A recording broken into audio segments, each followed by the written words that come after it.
This is the last video in the ZiptieAI video series. So in the previous video, I talked about for Epic 4, Advanced AI, and in this video, talk about Epic 5, Advanced Platforms, and that's the last of the epics. So Epic 5. So in the previous, this epic is not like the other epics. It's pretty much kind of future advanced things, but not so much hands-on. So let me go through the firmware. There's 4 epics. You have to excuse my confusion here. I'm trying to get the first version of these videos prepared, and this is the first time I've tried to explain this to somebody. So I apologize, but I should have in the future, after I've done this a couple of times, I'll have this more polished. So the first one is firmware development. Firmware development means that the actual firmware that's running on the Pixhawk, you are going to modify that firmware, make modifications to it. And it's not as difficult as you might think. So I went through and did a small modification myself on the PX4 where it's called a Hello Sky. So I went in and modified the PX4, compiled it, and then uploaded it to my PX4. And let me see, 14.2. See if I can get the, yeah, here's the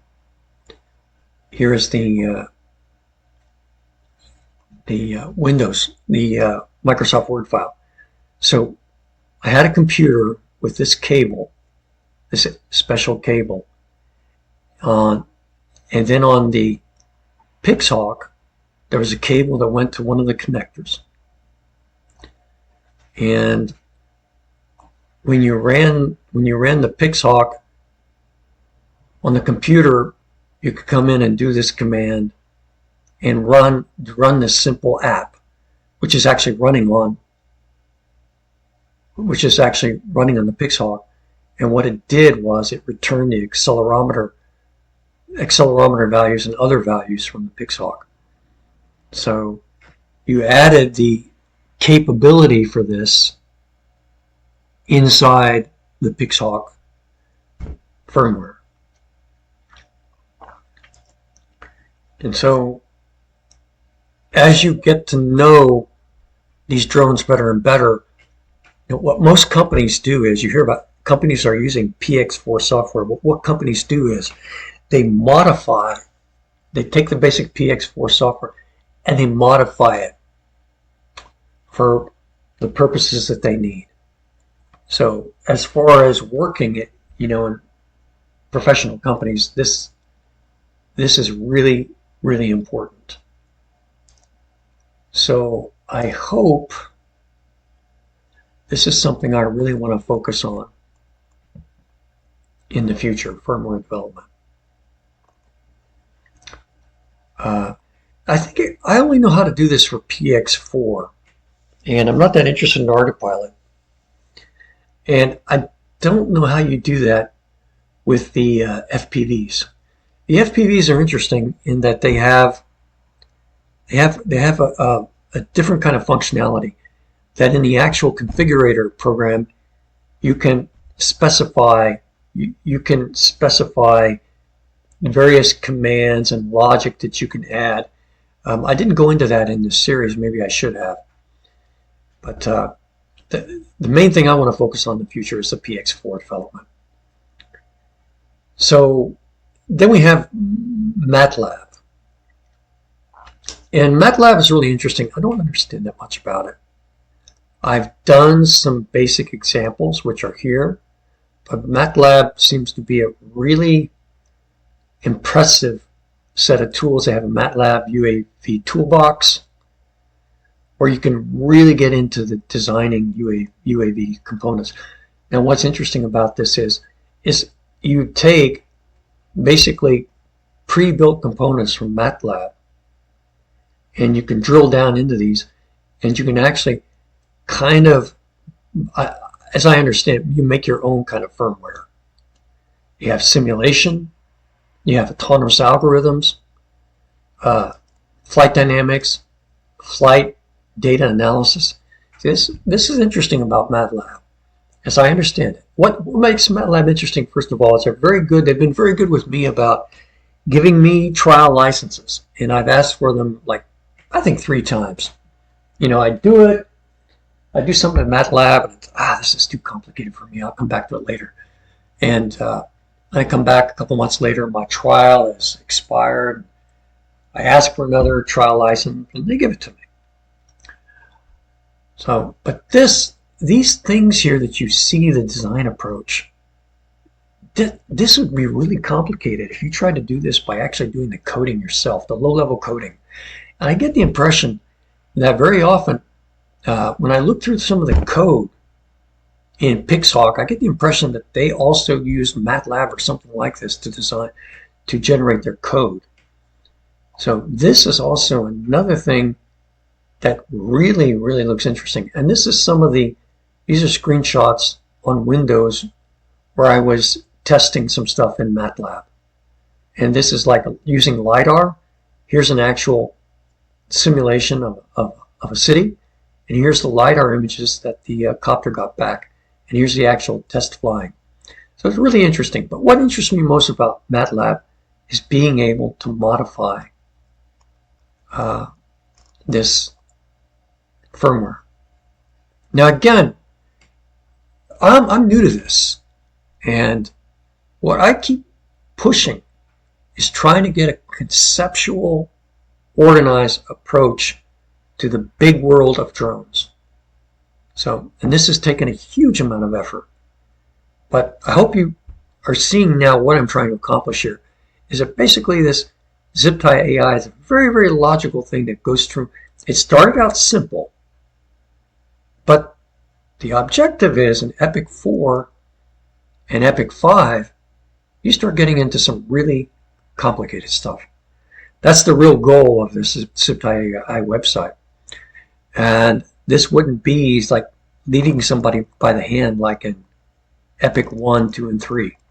Just be getting into more complicated stuff. Then 15 and 16 are not really, they're really to talk about in the future about mission platforms, about actual, if somebody was wanting to create, what kind of actual mission platform would you like to create with a drone? Like, you know, the Ukrainians, they're making these drones. Here's a mine clearance drone idea. This came from a Taiwanese blogger, Mark Space, talking about drones in Ukraine and how about you could use them to detect minefields or to map minefields.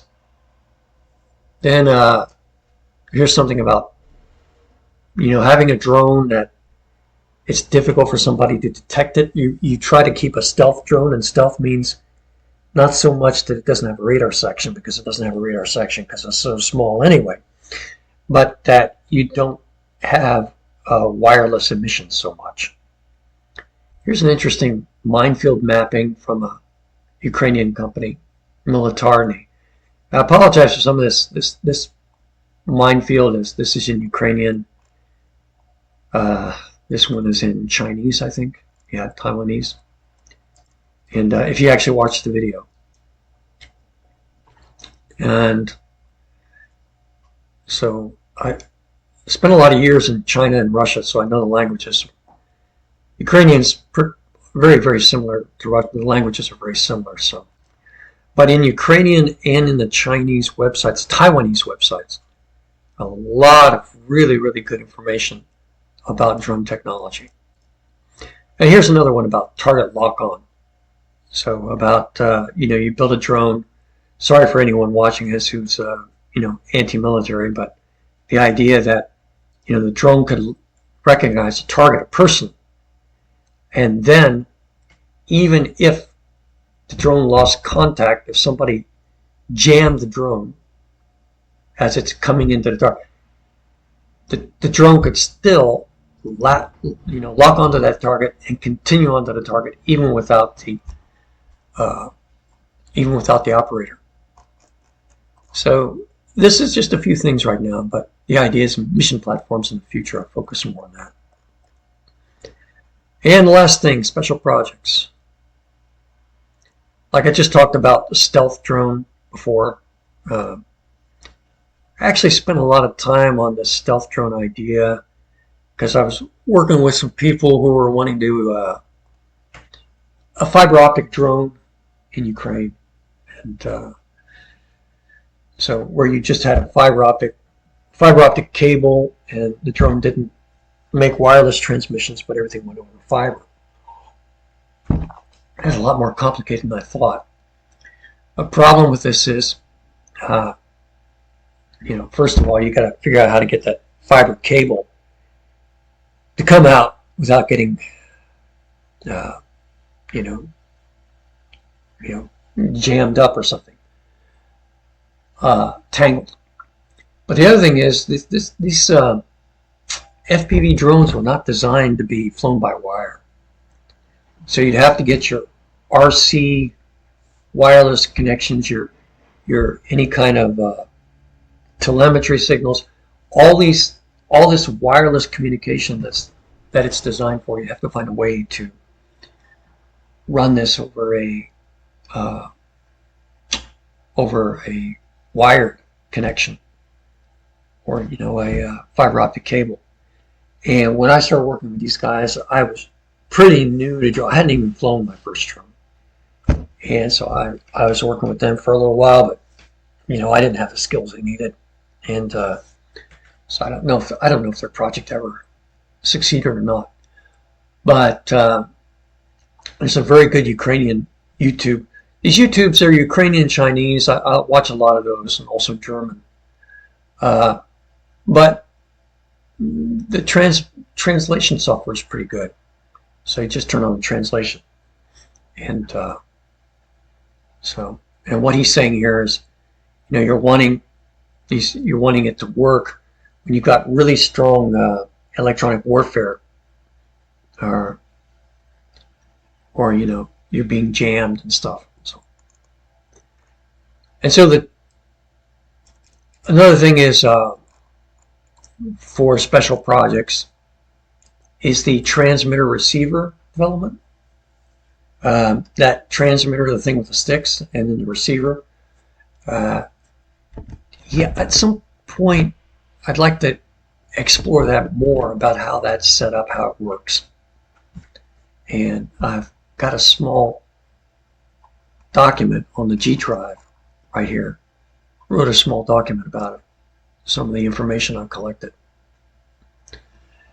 And then radar, putting radar on it, and optical flow or range finders. There's lots of interesting stuff. And there's more and more things as time goes by because the technology is getting really good and really cheap. You can put some very sophisticated stuff on a very, very small copter. And that's only going to be more true in the future. Special projects. Yeah, so here's like a video, like a Microsoft Word file, and about building this HTX. HTX is what's like the firmware that runs on the radio controller, and I just tried some things, collected some basic information about how that's all set up. What's interesting is when I watch many of these expert videos, I got the impression that they know how They know the parts, all the parts that are part of the radio controller, but I didn't get the impression that they really understood how they're all connected, how they all work, and I'd like to understand that sometime. Anyway, that's